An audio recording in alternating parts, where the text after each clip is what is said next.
Sup YouTube, it's your boy Southside Customs back at it with another video.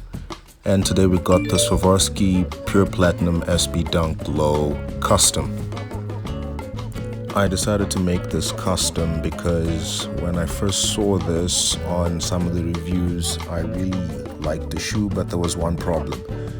Your boy was broke, so I had to just break out the custom in me and will try and attempt to just make the overall shoe.